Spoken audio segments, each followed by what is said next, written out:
welcome to Synchronicity. I'm a little stuffed up, but I don't have the Rona anymore, so that's fun.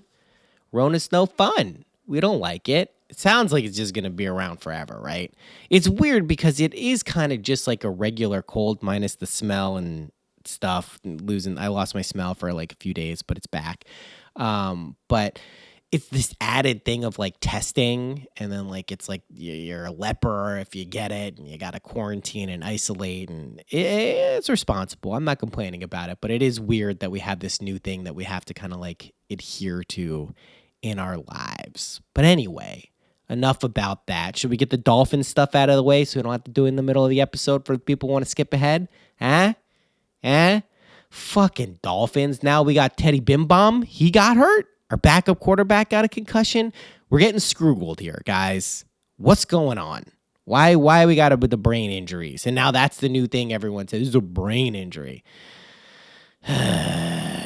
Yeah, football is just, I don't even know. It's just designed to inflict maximum misery on my consciousness, apparently. It's not cool. I do not approve. Skylar Thompson come in, who I actually like, but, you know, you throw him. We lost to the fucking Jets, guys. That's how bad things have gotten. To the Jets. Do you know how bad the Jets are? Whatever you like in life, whatever it is, just imagine the worst possible variation of that. That's what the Jets are. They're truly just the worst of everything in any particular vein of life. It truly terrible, terrible things. And we lost them. Not only did we lose them, we kind of got crushed. We got crushed. Not kind of. We got crushed. So that's not fun. Hey, I just bought all the 2 new Dolphins hats, too. So now I'm wearing my Dolphins hats like a dork. They're not good anymore. They were great 3 weeks ago, and now they're terrible. It's not cool. I don't deserve this. Woe is me. Anyway, let's get to this episode. It's going to have a fun time. Today, we're primarily, don't know how long this episode is going to be, but I'll talk for as long as I have stuff to say. We're primarily going to be talking about external factors and external causes and causation. And number one rule of Imagination Fight Club is there are no external factors. If you put your faith and belief in anything outside of your consciousness, your sense of I am, your wonderful human imagination, you're fucking up.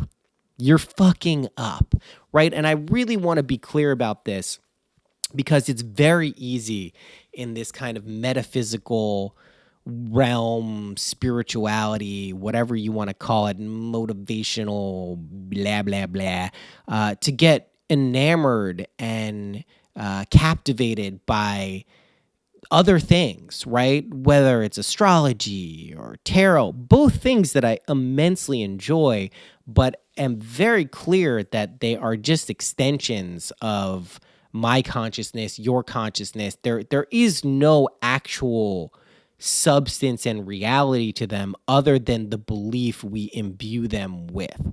This is incredibly important because in a world where seemingly our attention gets more and more fractured and kind of contracted, right?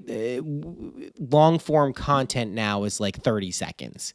That's what's considered long form content, right? Like it used to be like an hour, it used to be like half an hour. 20 minutes, 15 minutes. It's literally like 30 seconds is considered long form. Like that's how much our attention spans have been shrunk for the most part, not all the time, but they've really gone down. It's very easy to kind of get like caught up in external factors, right? Whether that's someone doing something to you or the news or the media or some metaphysical thing that's going on, the astrology of the moment. And our belief in those things are quite literally what determine their validity and reality. And it can be a fun game to play where we kind of give those things power and play with those modalities. There's nothing inherently wrong with that. But if we lose ourselves in that kind of way of thinking, shit can get dicey and can get out of hand really quickly, right? That's when we start kind of running into potential issues related to like not having control over our lives or feeling like we don't have control or just not understanding why things are the way they are. And there's a function to not understanding. There's a function to things not going perfectly in line with what we imagine and what we're trying to manifest or whatever you want to call it. But it's really important that we don't get caught up in external factors because it's really just not accurate. And you'll find the more you kind of investigate that axiom that is true. It's not like we're saying this because we want to discredit things that people believe are true. I mean, there's a whole realm, a world of people who believe any number of things that they believe with their full hearts and minds, and for them it's true. There's nothing wrong with that, but we want to kind of key into this core principle that it is our belief that determines whether something is true. That's the main lever and trigger that we have for determining validity or truth, right? And it's inconvenient on another level. Like, let's look at this from another point of view too. Like, if you really subscribe to that way of thinking, you give up the ability to blame anything, right, outside of yourself for the way things are, which is incredibly inconvenient. I've spoken about this ad nauseum. It's not fun. It's not cool. It's not how we want things to go. It's much better to be able to blame and point to external factors and say, oh, well, this is why things are the way they are. And, doing all of these readings and, constantly just kind of investigating my own life and consciousness, I can tell you that the tendency to want to look at external situations and say, oh, well, this is the way things are, it's because of that, is like it's always present. It's not something that goes away. We're in the world. We interface with the world. There is going to be a relationship between our own perception and what we're encountering out in the world, right? This is like this ninth, 10th house of astrology stuff, like our internal philosophical nature and how that relates to the external world where we're engaging with other people. And again, this isn't to say like, don't believe in astrology, don't believe in tarot, don't believe in oracle readings, don't believe in energy. Of course, I use these tools, but I remember that the operative power here is me, right? It is my consciousness that imbues these things with meaning and, substance. So we're not like lopping off areas of metaphysics or alchemy or whatever you want to call it, but don't fall for the tendency to kind of believe external stuff. Like, just to give a simple example, right? Let's look at money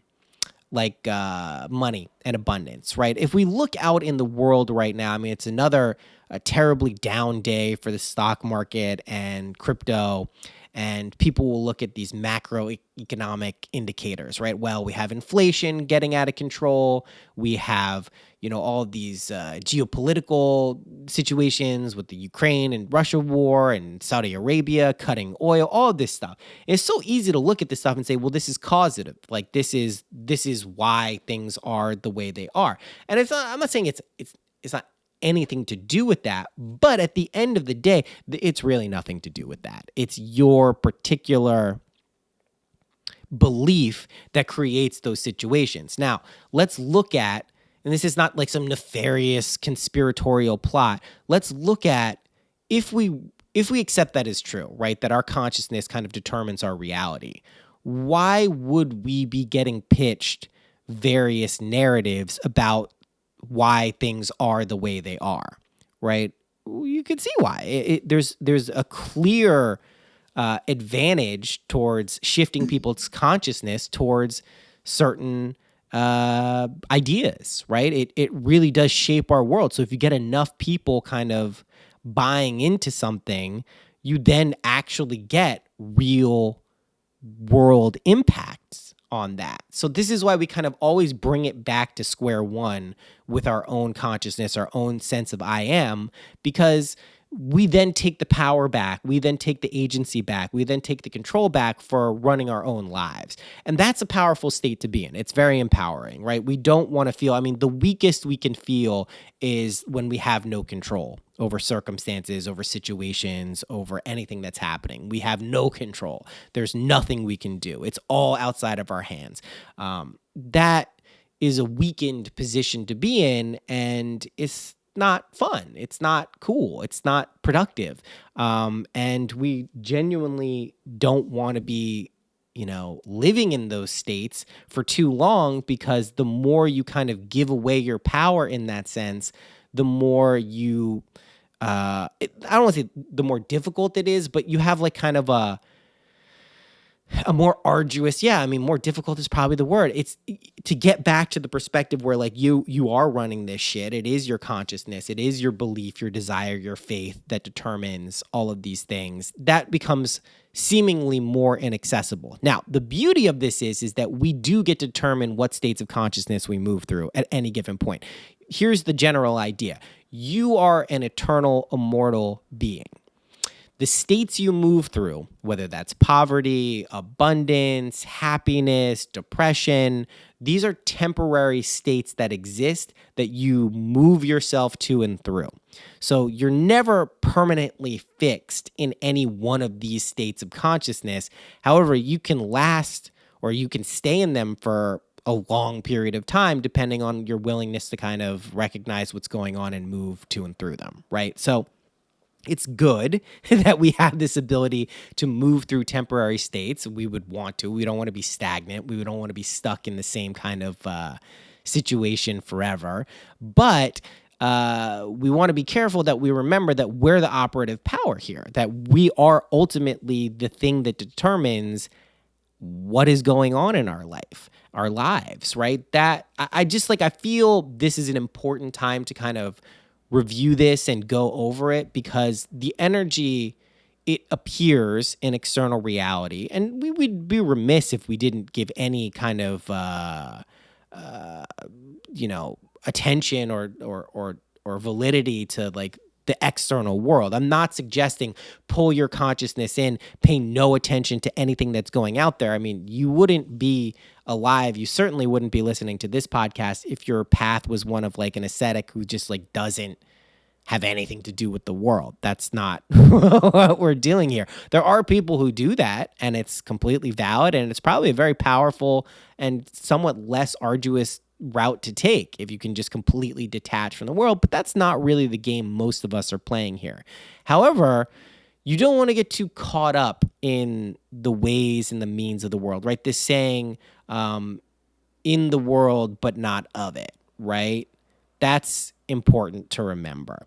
So if we go back to this premise of the Christ itself, right? Not a personification of man, not a deity personified as some dude named Jesus Christ, but this ability to kind of recognize our own inherent I amness and awareness, and to move on this vertical axis of the cross, right? Up and down, ideally up, to experience broader and grander perspectives of what it is to be alive. Then we start to recognize kind of the power that we inherently have related to our consciousness and our ability to kind of shape reality. This is usually easier to do when we would say like, oh, we're in a flow state. We're in a state where things are just working super well. It's like, I really get it. I'm seeing the connection between what I imagine and what is happening in my world. It gets increasingly difficult when those things don't line up. But this is when we do kind of use this aspect of sense rejection to modulate what we are likely to experience. And this isn't a stubborn kind of like petulant child way of like, no, I'm not going to believe that because it doesn't fit with, that doesn't really work. But there is this kind of innate quality of faith, right? Loyalty to things unseen that we do have to cultivate if we want to have any ability to kind of change our world and our perception of our world and our experiences in the world. You do have to have this ability to look past what your senses are telling you or what the world is telling you. And we can do this in a variety of ways. We can modulate the past, we can augment the future, we can use those to change our current state of consciousness in the now. I mean, it is weird, right? That like it's always now forever, right? It's always now forever. It's never not now, right? If you think about that, you realize it's true. Your experience is always now. It's never not been now. So we know this modulation of time is plausible. We can go back and review memories. We can in advance set our desires as manifestations and goals and kind of move through time, but our perception is always present. It's always here. So we know that this is a powerful aspect of consciousness because that means we are constantly having access to this ability to shape our feelings, our moods. And that's really what we're talking about here, your mood, right? It's the subjective appropriation of an objective state, right? Subjective appropriation of the objective state. What does that mean? It means that you have the choice and ability to appropriate, to embody a mood, a state, a feeling that then once you embody that, you then objectively perceive it. Right? You objectively have that experience. And that's a weird way of looking at the world because that's traditionally not how we're taught and not how we are navigating the world. Most people are not going to say that that is how things work. They're going to say there are facts, there is reason and logic that determines our world, and we adhere to those principles, and that's the way it is. But it's not the way it is. And this is, again, a testable hypothesis. It would be a real dick move if I said all of this stuff, if I constantly hammered this stuff over and over again and you couldn't test it. Like how, like that, what a bullshit thing that would be. But it is testable, right? So the resistance you'll see from various camps or people or whatever is fundamentally just from people who don't take the time to test these principles or test them kind of half-heartedly and don't really, give it the old college try. That's important. I really, again, want to revisit this point because I think it is a huge stumbling block, even for very advanced people, energy workers, consciousness workers, metaphysical practitioners, alchemists, whatever you want to call them, witches, wizards, whatever they are. Do not believe in any secondary cause. You are God, right? Your imagination is the creative principle, is the thing that we refer to as God.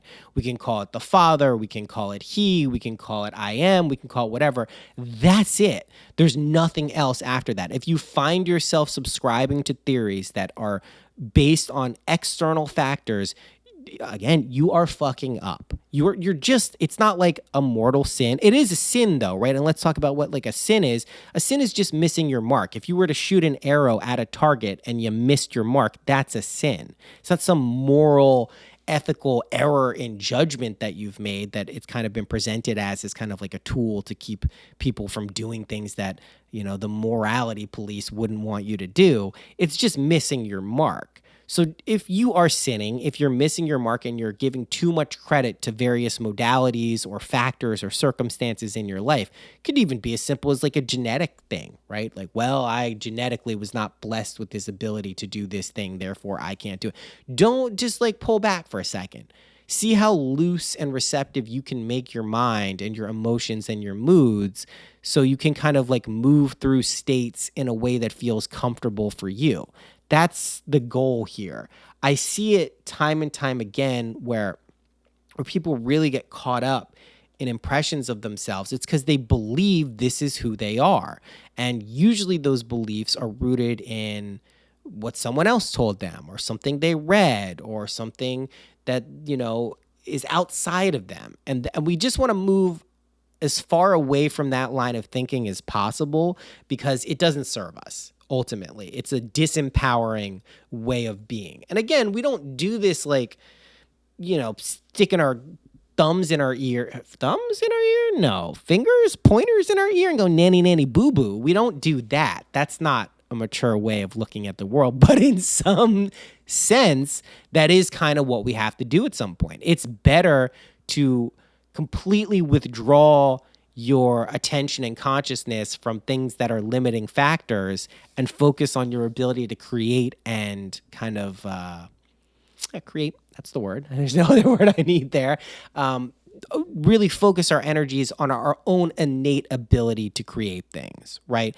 And again, revisiting the very basic principle of as you're going to sleep at night, creating a scene with sensory vividness and emotional undertones that imply your desire or wish is fulfilled is the easiest way to test this.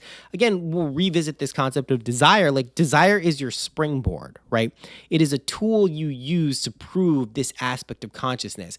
Yes, it is amazing when our manifestations and our desires come true. That's a very amazing feeling. It's wonderful. We like it. But the function of that is to show you your innate power, your innate wisdom, your innate godliness, right? That's the function of it. It's not just like a cool parlor trick. I mean, it can be. Listen, there's nothing that says you can't use this for like just getting cool shit for the rest of your life.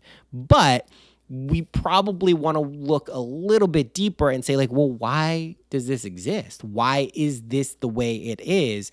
And really, this is the journey of this omnipotent being dying into you to experience you and your life so you can then remember what it is to be God, right? To be this omnipotent, creative presence being. That's the game. That's the narrative, right? That's what we're doing. That is kind of the endless story that we tell ourselves. If we look at media and we look at, entertainment, the most resonant aspects, the things that really resonate with us kind of point to that story, either explicitly or just kind of subtly.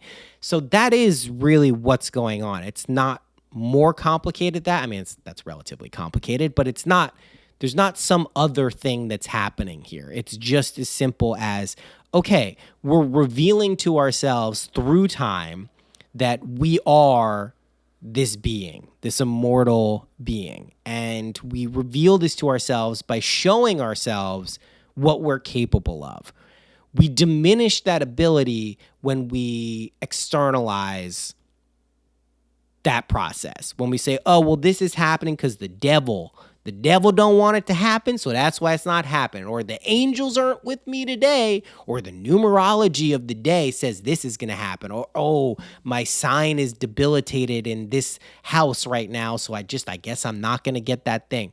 You can use all of these tools as ways to kind of get in touch with your subconscious and the collective unconscious, and I love using those tools. It's truly, some of those things, particularly astrology and the tarot, are incredibly effective at kind of getting a layer below our conscious, superficial mind. Superficial, not in a bad way. It's just how we perceive things.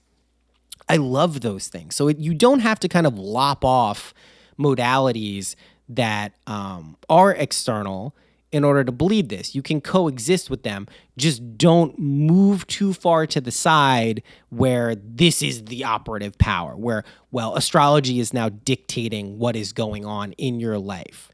As a tool to gain insight, wonderful. It's like using GPS, right? Like GPS is an amazing tool, but if you became 100% reliant on GPS getting everywhere you needed to go all of the time, if GPS ever went away or became somehow less effective, you'd be fucked, right? And of course, like if you're going to a new place, it would be very difficult. But like the routes that you take day in and day out, you've internalized. You know how to get to where you're going. You don't need the GPS. I know some people that still need the GPS to go to the regular places they go and don't have a sense of their kind of geolocation at any given time.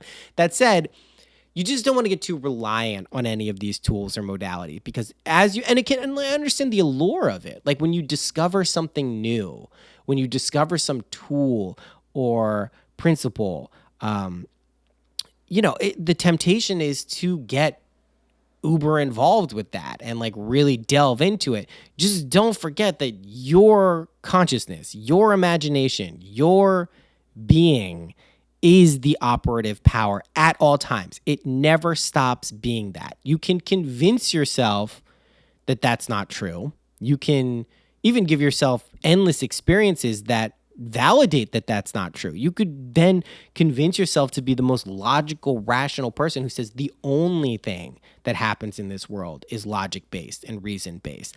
I have found people who tend to believe that out in the world don't seem to be the happiest, don't seem to have the freedom of thought that I think is important to kind of navigate and live in as much of a non-judgmental way as possible. One thing I'm going to recommend here also, just to show you kind of the power of what you're capable of, not only in your own life, although it is still your life, is find someone in your life who you think could be doing a little bit better, who maybe has had a rough go of things. Whoever that is, just find someone in your life, a friend, a family member, a loved one, just someone who you're connected to. And imagine them coming to you and sharing amazing news that they've got, whether that's kind of a promotion or abundance or health or love. Just do it for them.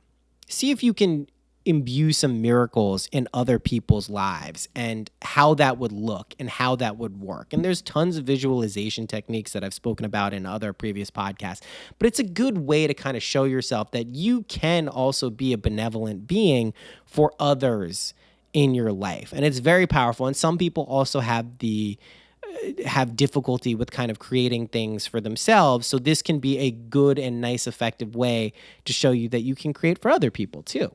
Now, all of this doesn't have to be done lovingly, and I've spoken about this quite a bit too. There's no rule that says like you have to use this in a benevolent or generous way. There's nothing that says that. There's good and evil. You can do whatever you want on that spectrum whenever you want, but use it lovingly. You'll understand why as time goes on, if it's not just kind of like an intuitive understanding of why you should do that, but use it lovingly. It's you don't have to, but you should. It's a nice idea to do that. It will double back upon you as well if you use it lovingly. You would like to be treated with love, right? Of course, everyone would. Even if you're just a total sadomasochist, like you still want on some level to be treated. Even if what you desire is pain, there's something that you want and would feel good getting. So just use it lovingly as much as possible. But yeah, I mean, this week, right, until you hear my voice again, focus on someone in your life that you could imagine them hearing, them saying something to you that validates a wonderful experience for them, right? Now, you could say, well, isn't that an external factor for that person? Like you wished something or, imagined something for someone and, you're the external factor in their lives. Therein lies the beauty of this. It's still them, and it's still you. You create this. They're in your world. You're creating some. For them, you're in their world. Something is being created. So there is this interplay between internal and external that I don't want to diminish. Like we do interface with this world, with this external reality. Like that's a constant, ever-present thing. But ultimately, it is your world. It is your belief. It is your faith that kind of summons these things up out of nothingness. Everything exists, too. I just want to be clear about that. Like, there's nothing that isn't existing. We pull from an infinite treasure trove of things that are. We don't create. We don't create new, right? Even if it feels novel and new, there is infinite creation out there that we tap into and move to and through. So that's cool. You should just know that. It's not like you're, creating something new. But again, the function of all of this is just to show you that you are the operative power. You are the creator. You are this being who summons forth beauty and love and joy in the world. And don't forget that. Don't let anyone tell you that that's not how things work. Don't let someone tell you that, you know, no, this is happening because X, Y, and Z. It has nothing to do with you. This is because of the astrological climate. This is because of the science of the matter.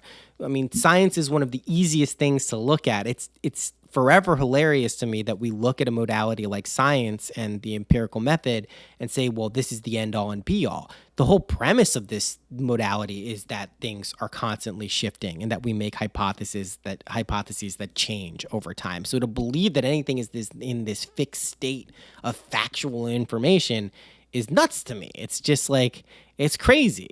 So I don't want to get too I don't want to get back into the COVID stuff too much. However, it has just come out.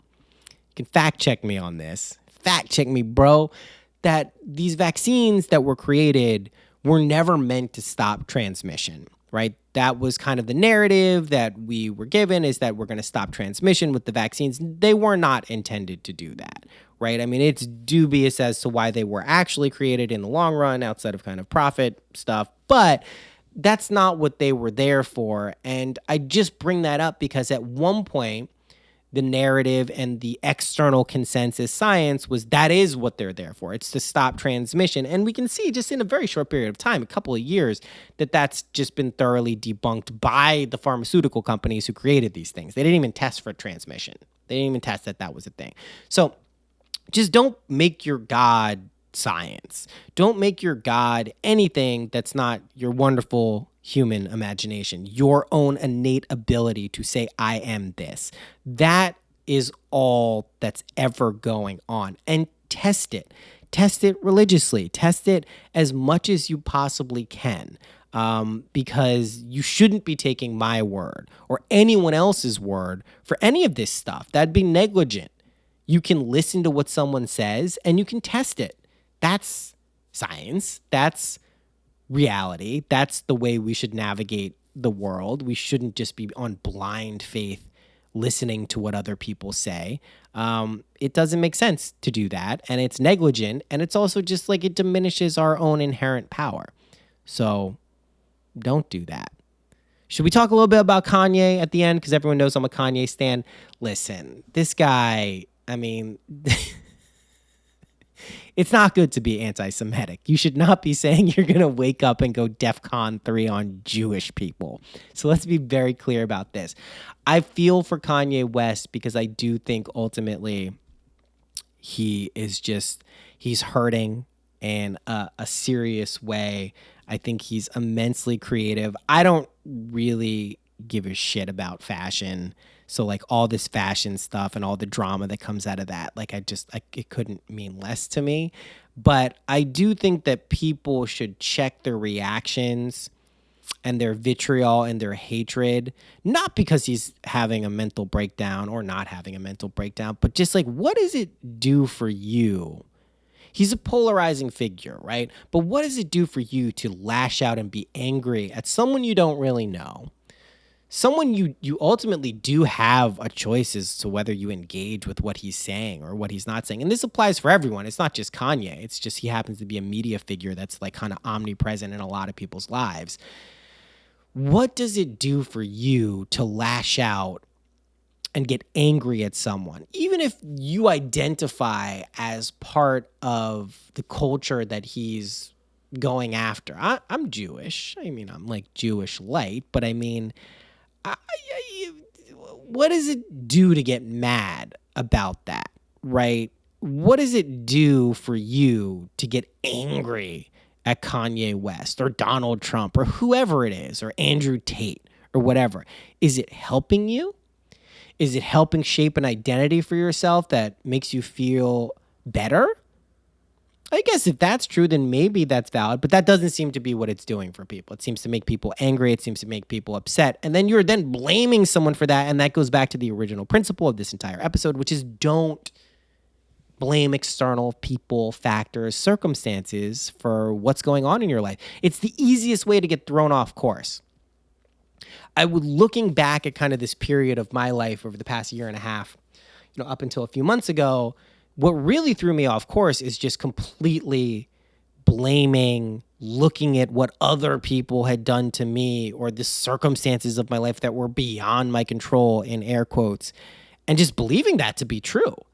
Then you have to do the work to get back to the point where you go, oh no, that's not actually what's happening. So just try to, if you're going to engage with media, if you're going to engage with kind of stuff in the world, which you are, it's just how it works, try to approach it as much from a non-judgmental standpoint as possible. It's really going to serve you better than anything else you can do. Getting angry, getting upset, getting a right. The only thing you have a right to get upset about is the Miami Dolphins, just because it's bullshit.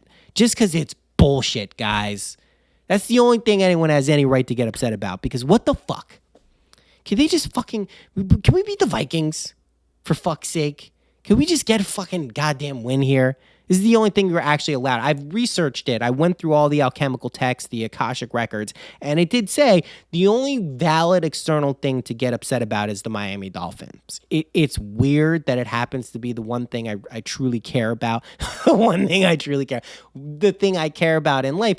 But that's what it said. So I can't, if it says that in the Akashic records, I can't go against it. So that outside of the Miami Dolphins ripping my fucking heart out, there's nothing else you can actually be upset about. I mean, it's just, it's weird that that's the one thing that it says is actually a valid external factor. But outside of that, there's nothing. So just don't waste your time getting too bent out of shape. And if you notice yourself getting bent out of shape, just kind of gently remind yourself, oh, I don't have to do this. This is my story. This is what I'm doing in life. And it's not in this stubborn, egocentric way. That's also not a healthy approach. You don't want to get so caught up in your own delusions that I am the center of the universe. Nothing exists but me. Yeah, sure. Okay, cool. Yes, actually accurate. But really, do you want to be that guy? No, you don't want to be that guy or gal or pronoun or frog or snail or whatever pronouns we're using. I did see, speaking about getting upset about things, this whole gender, let's wade into this thing. This whole gender kind of biological male, female thing, it is getting a little out of hand, right? We can acknowledge that, I was watching this video of this talk being given at some Portland university, and there's this huge walkout stage, and this woman was just saying hey, listen, there are biological differences between men and women. Men are taller on average. They have more muscle mass on average. And people lost their fucking minds. They're like, this is fascism. They're being Nazis. And I just try to put myself in the position of where you get the idea that someone's saying something like that, whether you agree with it or not. Can we stop calling people Nazis? Can we do that as a collective? I think it's important that we stop doing that. Unless they're actual Nazis, find another term. Even if you vehemently disagree with whatever someone is saying, just it doesn't make things better. No one has ever been called a Nazi and been like, oh my God, I think I'm being a bad person. I should probably change my ways. It's no one has done that. So just check yourself before you wreck yourself. You can have whatever opinions you want. I probably, as time goes on, find myself even more conservative than I thought that I was. I consider myself open-minded, but don't impose your beliefs on other people. Let people believe what they want, no matter how wrong you think it is. It's likely not hurting anyone unless they're really advocating for genocide or wide-scale oppression of people. And even then, are you going to do something about it? Are you going to do anything about it? If not, lay low. Just lay low. Trust me, it is going to be a far more effective strategy in this day and age. Whatever you send your attention to is going to come back like a ton of bricks for you. So make sure you really want that smoke. Make sure you really are interested in dealing with that energy, because if you just get caught up in some kind of media brouhaha or whatever it is, from Kanye to gender to whatever it is, like, just make sure you want that smoke before you kind of engage with it. It is going to be something that you are happy you took the time to think about before you did it. Anyway, that's it. Wow. For almost 40 minutes. Pretty good. That's all for this week. I will see you next week. We're going to have a good time. We're going to keep it loose, but really just to reemphasize what this whole episode is about, do not put your faith in external factors. Keep it kosher and cool internally, your own wonderful human imagination. That's the operative power. Believe in that. Test it, and you'll be in great shape. Okay, that's it. See you soon. Bye-bye.